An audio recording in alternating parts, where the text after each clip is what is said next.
What's going on, everybody? Welcome to HiBruiNation, episode 64. It's a special edition. We're doing a Bruins after.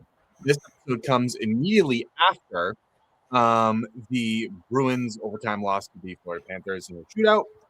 And this is going to be our last episode for a week or two as the Bruins take their Olympic break. With me, as always, is Jack, Mr. Hadrick himself, and Steve the Chavo. Fellas, how we doing? I know it's been like a couple days, but Steve is MIA right now. His cam's off. I'm here. Oh, I can't see you. he's here. He's part of it. He's in the party. I know he's here. I just don't see him. Yeah, I'm here. Hold on. Let me fix it. Go ahead. I'm pissed. We are experiencing Another shootout loss. Another poor performance. Another poor coaching decision. Same stuff, different day, as usual with this godforsaken team. Yeah, I don't have too much to add. That's how Steve's doing. Yeah, I don't have too much to add. Oh. I didn't watch the game. I was at the gym for part of it, and then came back. And streaming services make it really tough to watch a simple hockey game. So, in that I don't have one for it. I'm working on it. So yeah, just didn't have it. Couldn't watch the game. I've looked at some highlights and all, and yeah, the proof is in the pudding. It speaks for itself. Looked like a back and forth hockey game, but Panthers bested us, being dirty, cheap, bad words, I want to say. That's the only way that they can do anything. And yeah, I'm interested to see what you guys thought about the game. Well, we already know what Steve thought. Guys, we got a couple more topics that we want to cover tonight. We're just going to, we're going to address some things. We got some news. We're going to talk about the Vilmanis hit on McAvoy, which I have so many words as to why that wasn't a 5-minute major. It is astonishing to me. And then we're just going to give some thoughts on the Bruins overview. Just brief, going into the Olympic break, where we stand, Bruins that have impressed us, et cetera, et cetera. We're not going to do a big bad Bruin this week, just because it's been one game, so we're just going to hold off on that while we wait. Let's start with the news. In case you guys have lived under a rock, Artemi Panarin will, as it turns out, not be a Bruin as he heads to the LA Kings for conditional 3rd and 4th round picks and prospect Liam Greentree, with New York retaining 50% on the $11.64 million contract. And then Panarin simultaneously signs a 2-year, $22 million contract extension worth $11 million AAV. And then Gavin McKenna potentially faces assault charges for knocking a guy out in a few of his teeth for harassing his mother. I don't know about you guys, but after hearing that, his stock goes way up. Yeah, anytime that someone protects their mother, get some good brownie points there. I don't really know much about the story either. I just looked up a news story of it to try and get some preliminary thoughts.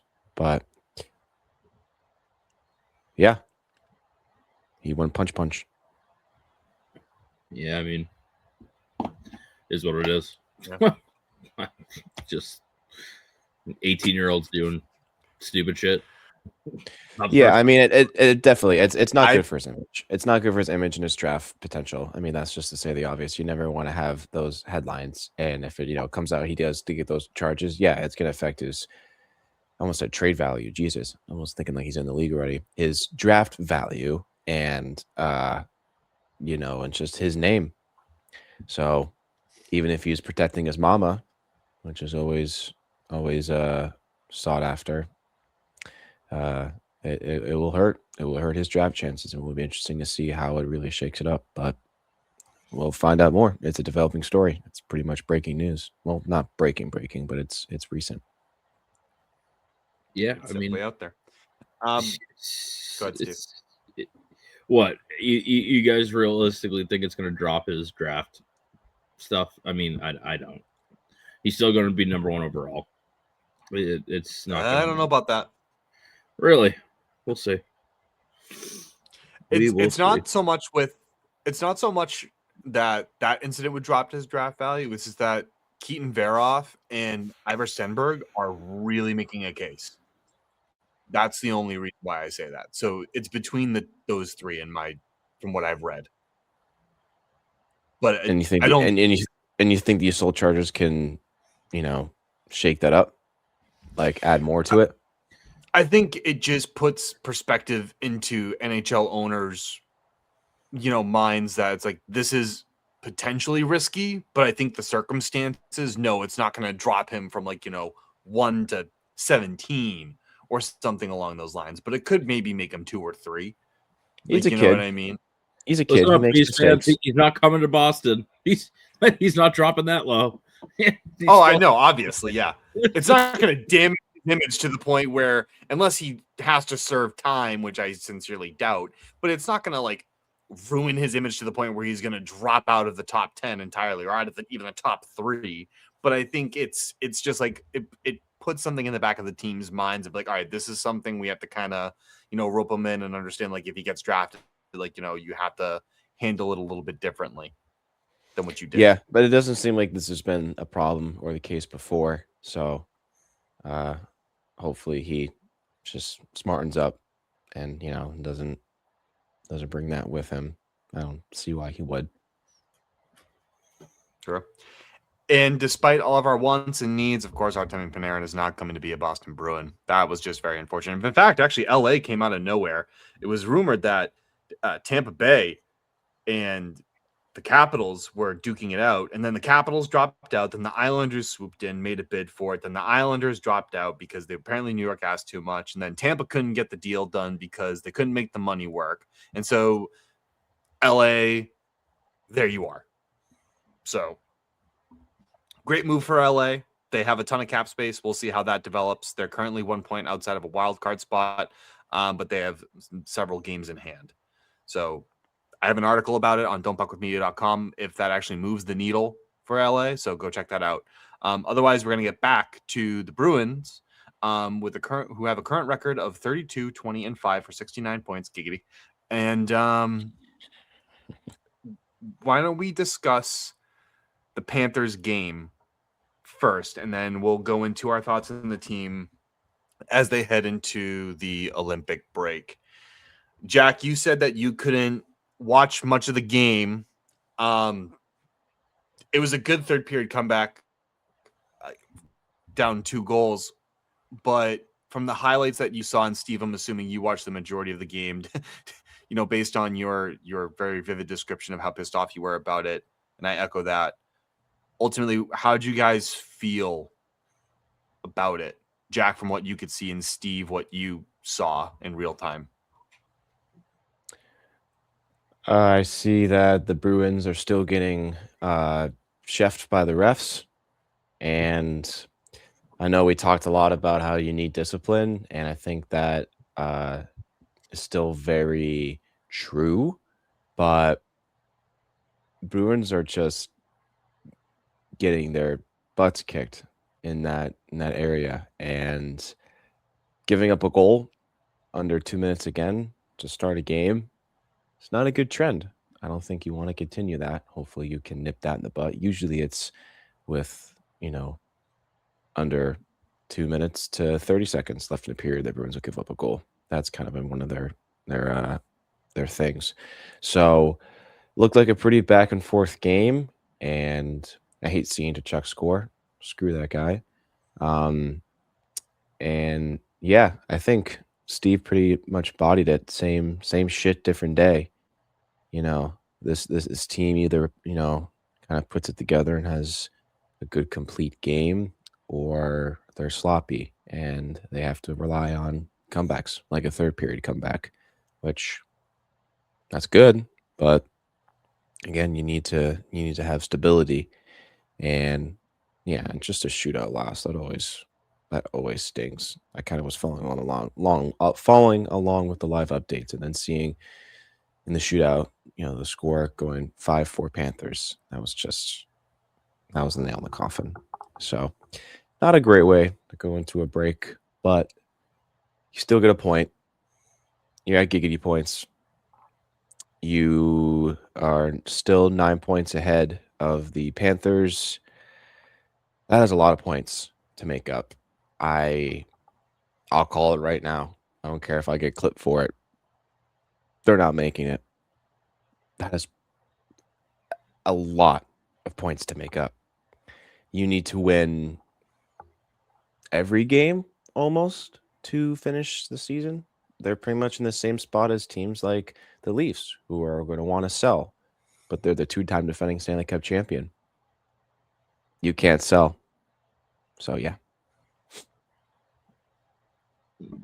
Yeah, Steve. I mean,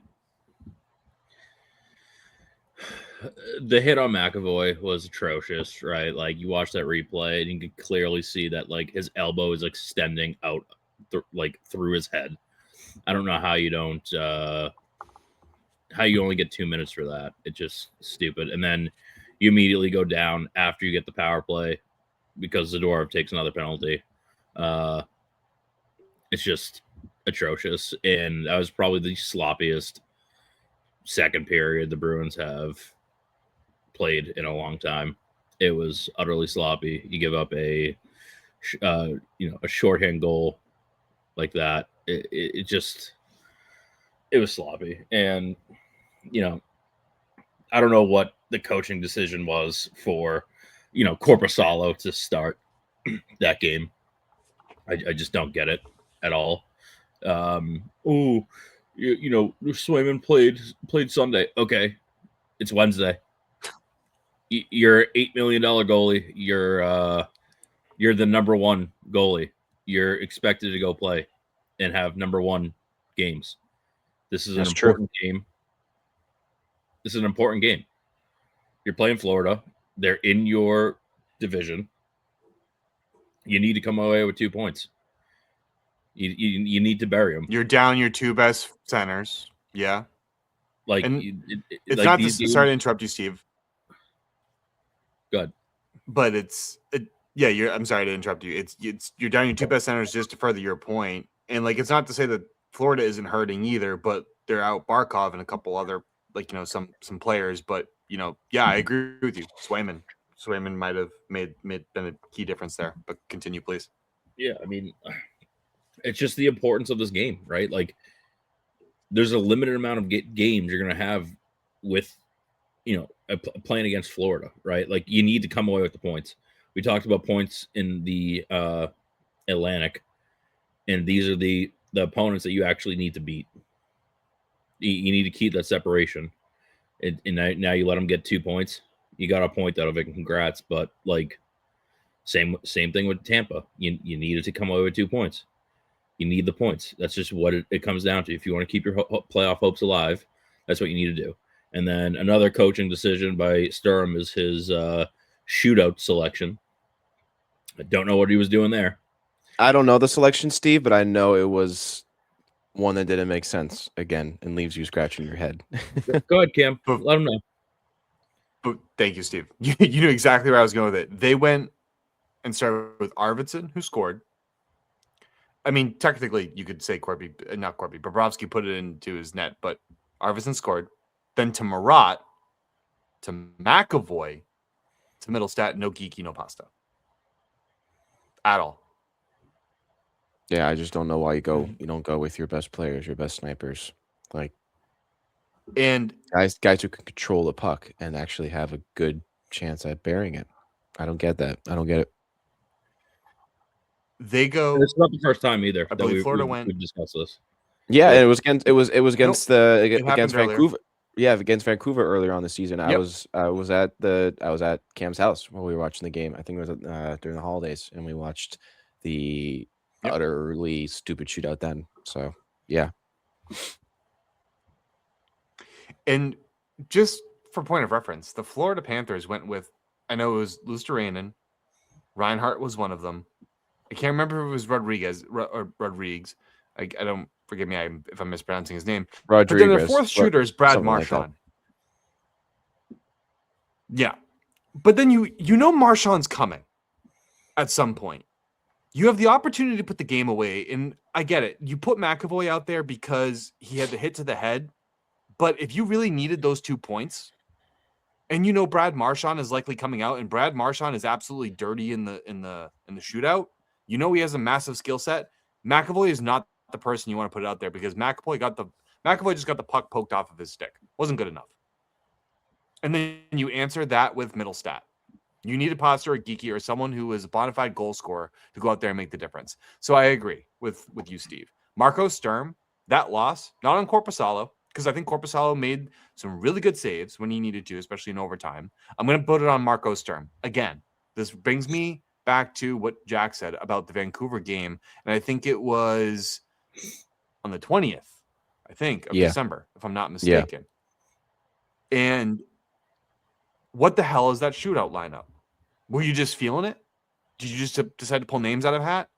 No, you need 2 points. That's a divisional rival. You can dick around all you want with Vancouver because if you give them 2 points, it doesn't matter because they don't impact your standings as much as the Florida Panthers do.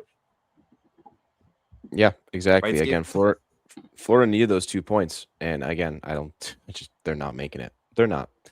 They needed those 2 points. And you can't give those up to a divisional rival. I want to shift the focus because the Bruins battled back in the third period. They got the much needed 2 goals that they had. They tied the game. They did what they needed to do. Korpisalo did what he needed to do in overtime. I felt the Bruins were lacking in overtime, but it's, fine. Then it goes to a shootout.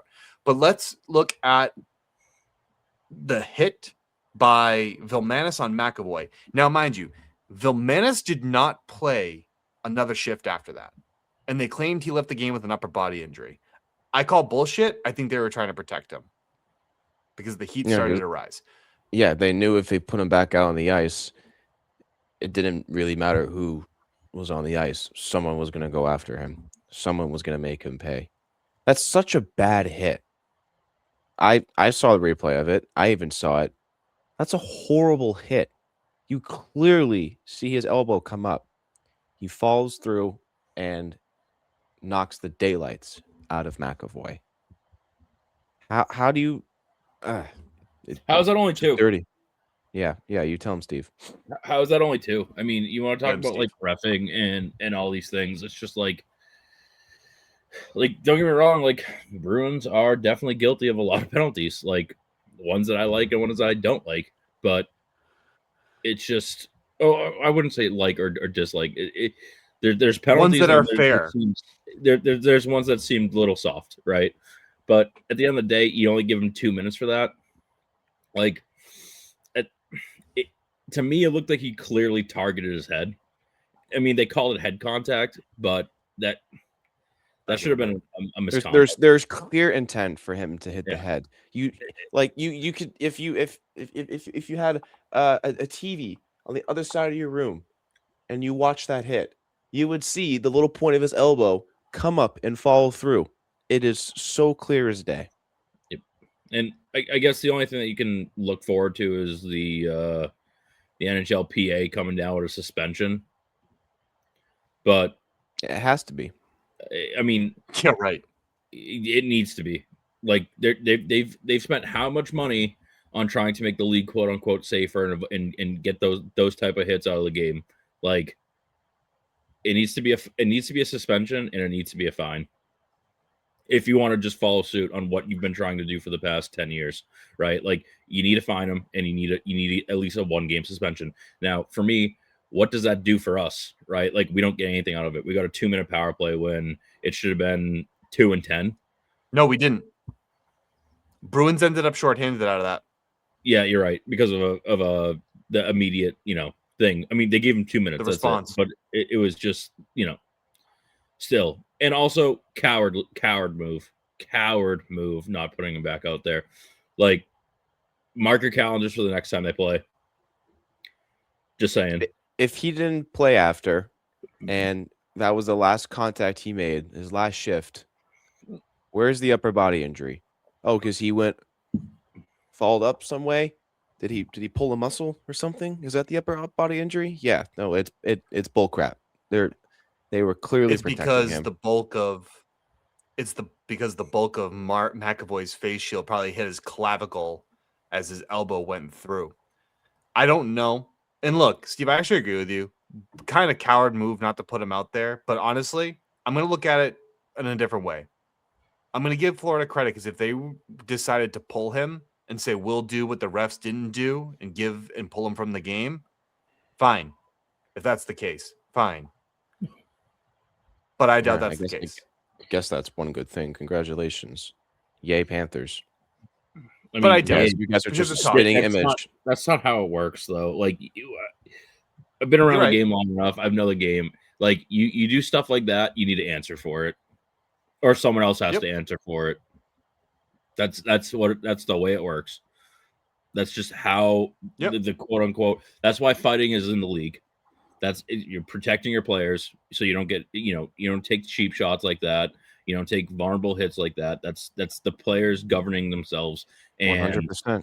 that's the cowardice of the Florida Panthers trying to protect their guys because God knows that they're all banged up, right? Like they can't afford to lose another player. That they have too many injuries, and that's why they're 9 points back. But that's cowardice. Like it's just that goes against pretty much every rule. That like unwritten rule there. You need to let him answer for his crime, right? That's just how it is. It's a cheap shot. You only get 2 minutes out of it, and then you end up going shorthanded. Not great.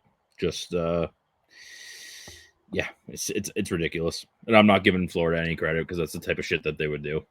It is. Sure. I'm just proposing what maybe the Panthers could have done. I'm not saying that's what happened. I'm just saying like maybe there's a reason behind it, but you're right. I doubt it just as much. I'm just trying to offer be the devil's advocate here. McAvoy came back to the game, which was great. You did see that he was down. He came back. That's awesome. I'm glad to see that he was okay.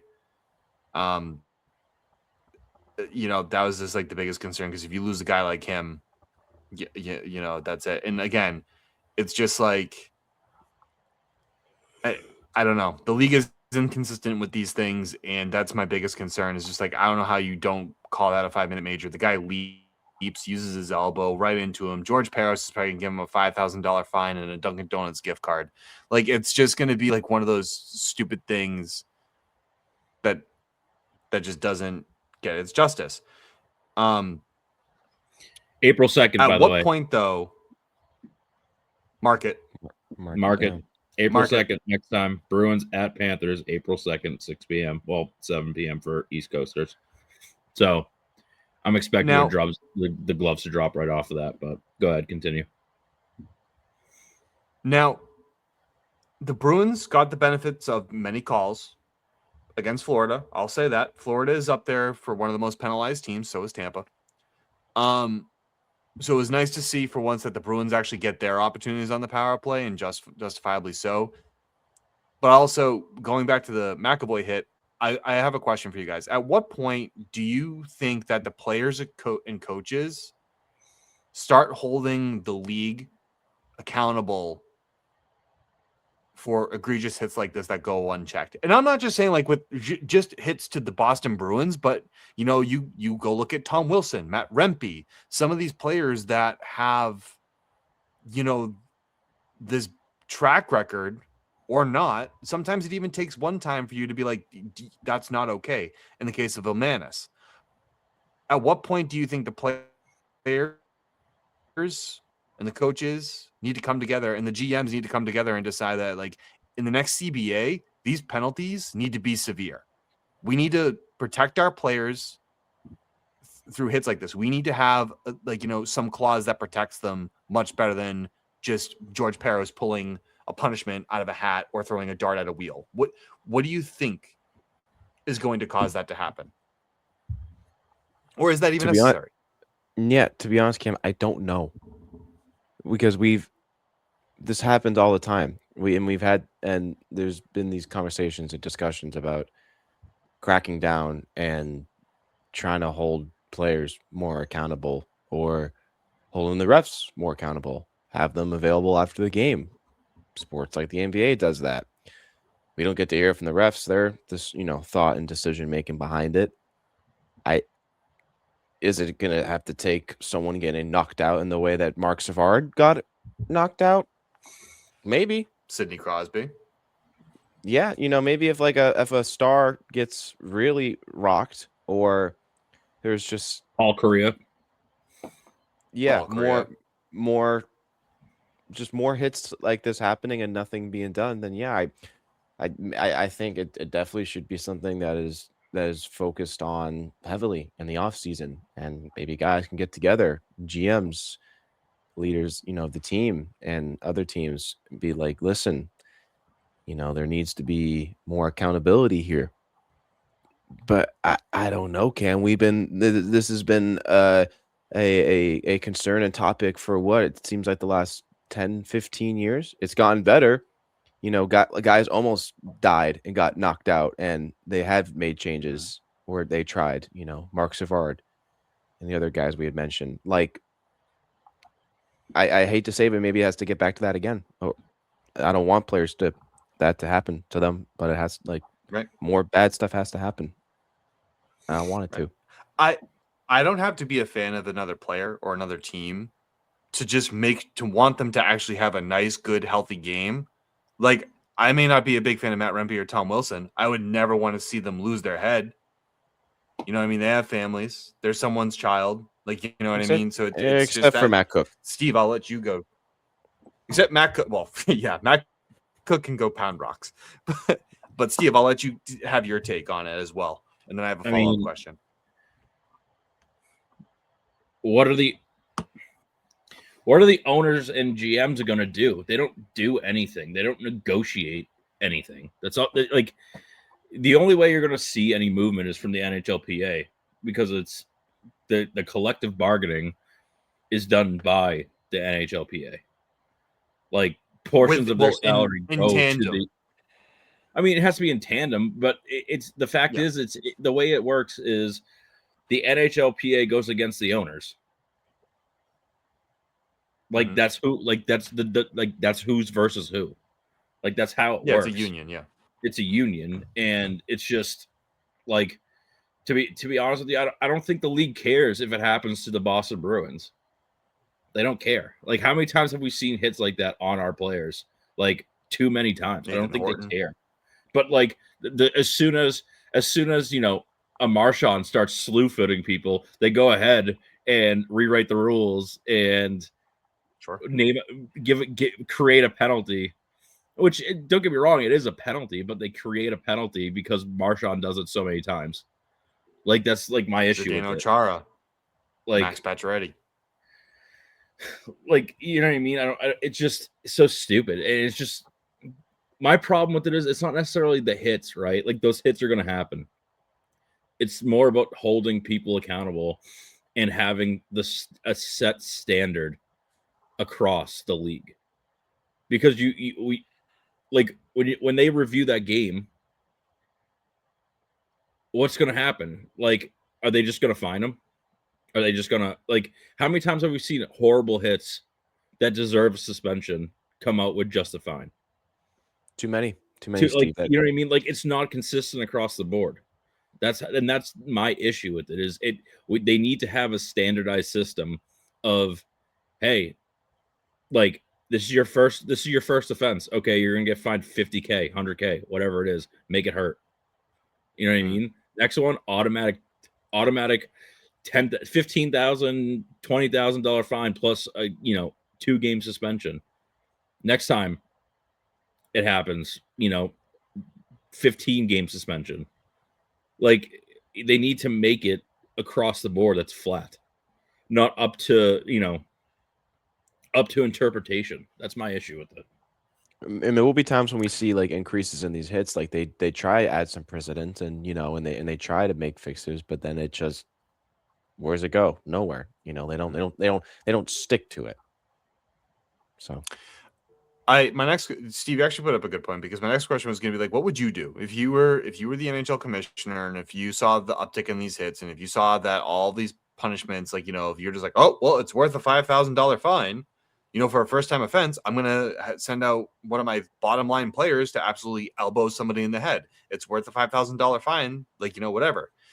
What would you have done it? And Steve already gave his answer. He would do a tiered system. I think $50,000 to $100,000, you'll never get the CBA to agree to something like that. But I agree with your thought process on the tiered system because that's exactly what I would do. And Jack, I'm going to ask you for your thoughts on it as well and like what you would do specifically. But I'm in line with Steve. It's just like for me, it's like first offense, immediate one suspension. I don't care. Like, you know what I mean? I don't care. Send the message, 1 game suspension, and then exponential after that. You do it again, 5 games, again, 20 games. You start just multiplying it. You need to make sure it's just like you're not going to tolerate this. And not only do you do the 1 game suspension and every time you get it, you don't just do the suspension, you fine them every time. Every time. It's also a $5,000 fine along with it. I don't necessarily think that they'll agree to a $100K fine, right? Like, but you need to make it hurt, right? Where, you know, some of those goons that go out there and do these hits aren't making a lot of money. Like once you start getting money involved, people aren't going to be willing to dish out those hits because they know they're going to get fined a significant portion. Like it comes back to money at the end of the day, where it's like, cool, like 100K might be ridiculous, but you know, maybe that's what it takes because how many game checks for a guy who's making less than $1 million a season is it going to take? You know what I mean? It's like, okay, well, I can't go out and do these dirty hits because I'm making $750K a season and I'm going to give up what percentage of that? You know what I mean? 1/7 of my pay, my yearly pay for an elbow to the head. Like it's not worth it for me. You know what I mean? Like you need to start thinking about those things. What about this? And sorry, Jack, and I'll get to you. I'm sure you echo us, but I'm just going to counter Steve's one more thing. What about this, Steve? Instead of saying like a flat 50 or 100K, why don't you make it a portion of the player's salary that is no greater than X amount but no less than X amount? What if you did something like that? I guess I think that just gets too complicated, to be honest with you. Well, it gets mathematical, sure. That's up to the other individuals. Yeah, you're not wrong. It gets mathematical, but like that's where you're gonna have like the complaints come under. Where it's like, well, this person only got fined this amount. This person only got fined this amount. But then you're gonna have to elaborate your stance on like, yeah, well, it's because it's based on percent of what you make and this, that, the other thing, and it's just the elaboration as opposed to just having like a set scale for everybody. You know what I mean? Like, okay. I feel it's like it's more equal that way, where it's like, no matter what you do, that's a $50K fine. You know, like something like that, where it's just standardized like that. Like that could work, but that's a lot of math involved. That's a lot of shit. It's like the whole point is not to go. Steve doesn't want to do math. No, I mean I don't mind doing math at all. It's just like I think you're gonna have a harder time explaining it, and you're gonna have to explain it more often, as opposed to be like, nope, this is the way it's written. This is how it's gonna be. Sorry, if you don't like it, don't go out and hit those people like that. Suck to suck. Jack, what are your thoughts? What would you do? Yeah, pretty much what you guys would do. Have it as a tier, scale up the punishment each time the offense is done. I think having a set value helps keep it in order too. You know, once you start scaling it up, yeah, it can get a little tricky. But I think for, I mean, especially any player who's making under $1 million, you get a $50K fine, you know, that hurts. That's, you know, one of your paychecks pretty much gone, you know, maybe like a paycheck and a half. And then you're like, oh shoot, you know, now I don't have, you know, money for myself and for what I need. And it's a human thing, but if once you start getting money involved, it gets shit done. So, and that's what it might take to really drill it home. But yeah, definitely something of a tier system. Increase the offense or the punishment with each offense, and set a solid precedent of this is it. This is the rule or rules, and if you don't follow it, you are going to have consequences. And the consequences, like you guys said, may have to be scaled up a bit more considering the money that these guys are making. but it might help a little bit. We'd have to wait and see, but I think it would. I think I have guys think twice before doing it, or I don't know, be feeling the effects more after doing it, and hopefully prevent them from doing it next time. Cool. Well said. Okay, let's go on to our last topic. We're going to talk about the thoughts heading into the Olympic break on the team itself. This is just the overview. So not agenda free, but whatever you want to bring up about the team necessarily. Just some quick stuff for you guys. The Bruins went 11-2-2 in January, and then they start the month of February 0-2. So overall, their record in 2026 is 11-2-4. It's not bad. I believe that is a solid points percentage. The Bruins are holding on to the second wild card spot with 69 points. Giggity. For me, I would like the team to buy at the deadline. I would like them to be addition by subtraction, so basically soft buyers and getting the elements that they need. For me, the 2026 Toronto first-round pick is off limits completely. They're likely going to give you a reasonably high pick with their current direction. I'm not above trading the Boston 26 pick or the Florida 27 pick if it means improving the team that much. I think Fraser Minton has been an impressive acquisition, and Toronto is definitely missing him and regretting that. Geeky's been impressive. Marat is impressing. Pasta is doing pasta things. Steves is hot and cold. He reminds me a little bit of DeBrusque, with less of a scoring touch in terms of scoring volume, but he's kind of been doing things there. I think the defensive pairings are an absolute albatross and a hot mess. I do not like Aspero playing with McAvoy. I think he's best served as a third pair D-man. And we still need to fix that RD2 spot as well as getting a scoring winger. Those are my wishes. But I think going into the Olympic break, the Bruins have positioned themselves well to make solid strides as we head towards the March 6th trade deadline. Yeah, they've gotten leverage for sure. They've been playing some exciting hockey recently. I think the Stadium Series and the viewership and attention it brought to it just, helped as well. Got them eyes on them. You kind of summed it up really well, Cam. I would say a few players as well have been playing better than expected or have been executing very well in the sense that I think they're going out there just trying to play their best hockey, but it's with the notion and idea that they're, potentially being shopped. They're kind of being showcased. And Patra's call-up was a great example. Showcase. Patra's call-up was great. And Acimont has been on fire. At times it looks like the guy is McDavid with just his smoothness and elusiveness. He does not have the speed, but he has been very impressive and was a factor in the Bruins game tonight. And Arvidsson's been playing very well as well. And yeah, that's just to name a few. But Extend him. I think extend who? Arvidsson? Yep. After tonight, I'm convinced extend him.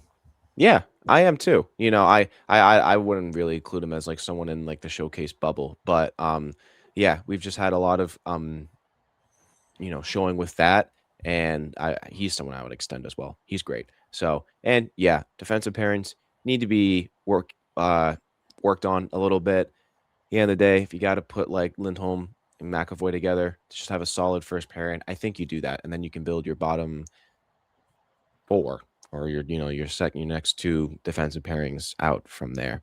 And you got to find a definitely a good combination, one that is at least suitable enough going into the playoffs, because that you need that. You need a stout defending. So that's what I got. And Steves is very hot and cold. I think I like that example too. Yeah. Sometimes he's there. Sometimes I forget that he has signed his extension and he's a part of this team. So want more from him. I'm frustrated by that extension, to be honest with you. Do you think it was a little premature, Steve? Yeah, if I'm being honest. He has some good spots, you know. He has some good spots, but the problem is he's very hot and cold, and it seems a little premature to me. I don't know. Like it's not easily tradable now, right? Like now that he has signed that extension, it's not really necessarily like a trade bait or someone you can just kind of push off some cap space when you're trying to get something. You know, like, he can't be used as a piece in a trade because of that. It's just, I don't know. It just, something felt off about it with him being so hot and cold. I think Don Sweeney just rushed to that one. Defense still atrocious. It's just like, again,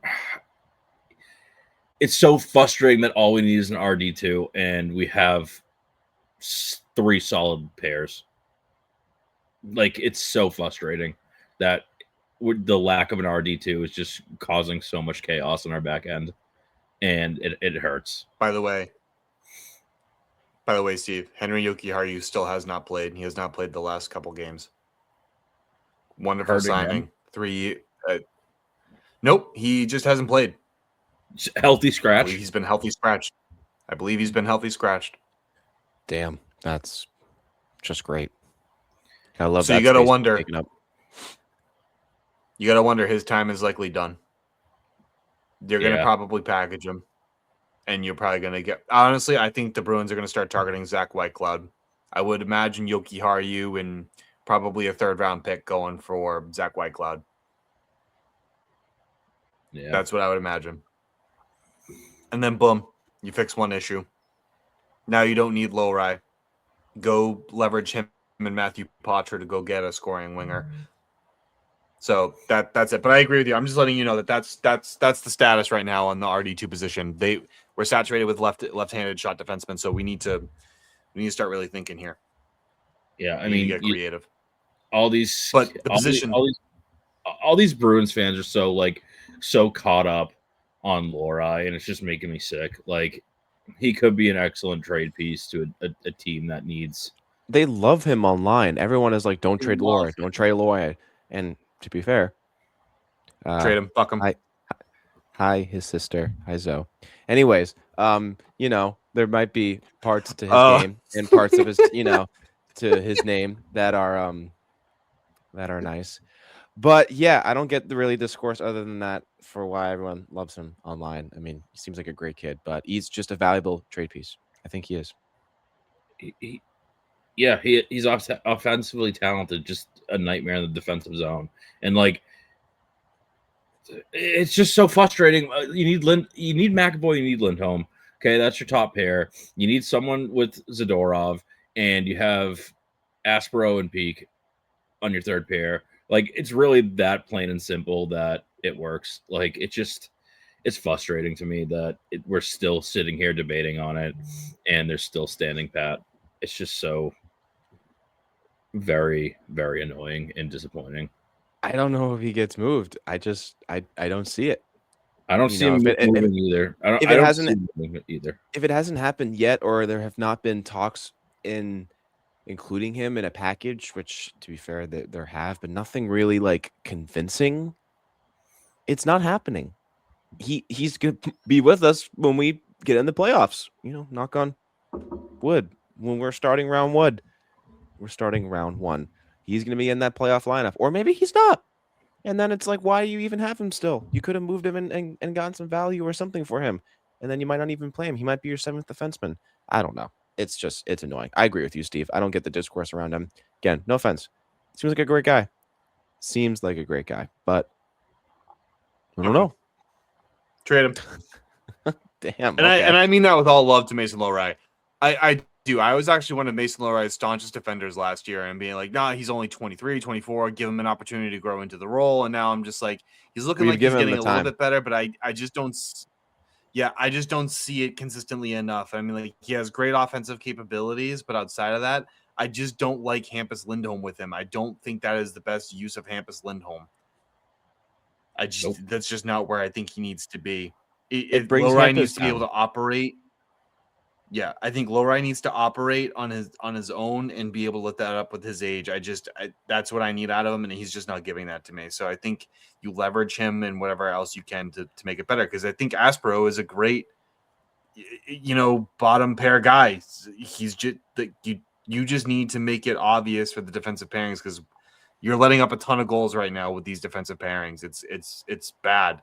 It's bad. You're letting up a ton, and they're constantly jumbled up too.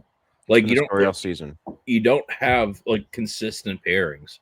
That's what's so frustrating about it. And it's like God, like we would be so fine if we just had a solid set of it's not even a set. It's just we all know what it is. It's just RD2. Mm-hmm. We just need one player for RD2 to level out everything and make it work. Like that's the issue. You have a true RD2.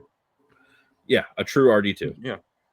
That's it. Not just plug and play. He doesn't need like what we've had. Yeah. He doesn't need to be like your number 3 defenseman on the team, but a very solid number 4 is fine. Right now, that's not peak. Right now, that's not Yogi Haru. Obviously, he's not playing.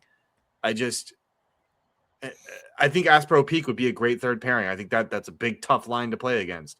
Then you have Zadorov and whatever person you go out and get. I don't need these offensive defensemen. I need defense that's going to absolutely pummel people who try to get in front of Swayman.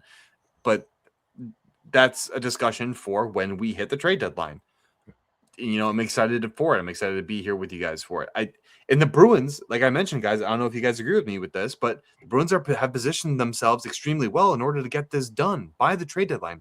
They have the assets, they have the capabilities to get it done. So we're just gonna have to wait and see. But as of Wednesday, February 4th, the day of this recording at 3 p.m., the roster freeze is officially in effect. They cannot make trades until February 22nd when the season resumes.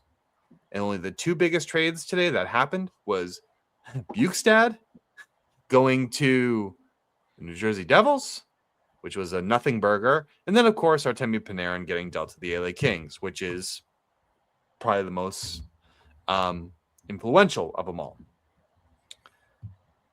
Guys, that being said, any last words? I am very Final excited. words. Not last words, I guess. Yeah, we're just last words and we're done. Done with everything. Done with life. What is the meaning? Anyways, a little tired viewers. I'm very excited for how these Olympics are going to go. The 4 nations last year were awesome. You really had to do that. Like I'm trying to make one last point. And then I'm trying to liven you up, buddy. I just couldn't help myself. I'm sorry. No, it was good. It was good. You got me smiling. Yeah, I'm excited for the Olympics. Hoping it's very competitive and as high energy as 4 nations. Go USA. I hate that I have to cheer for the Chucks, but I guess I am going to. Go Bruins. We got USA curling 7:30 tomorrow morning. Oh my God. Hell yeah, man. Who's ready for the curling tomorrow morning? Steve is going to be streaming that live. I'm going to be betting on it over live. at thechavo.com. He's going to bet on curling? I didn't even know you could do that. I love curling. Curling is literally easily top 3 favorite Olympic sport ever. What do you It's even so do? We're going to have to have a You discussion. sweep the floor. You sweep the floor. You sweep the ice, ass. We're going to have to have a discussion the next episode about our favorite winter Olympic sport.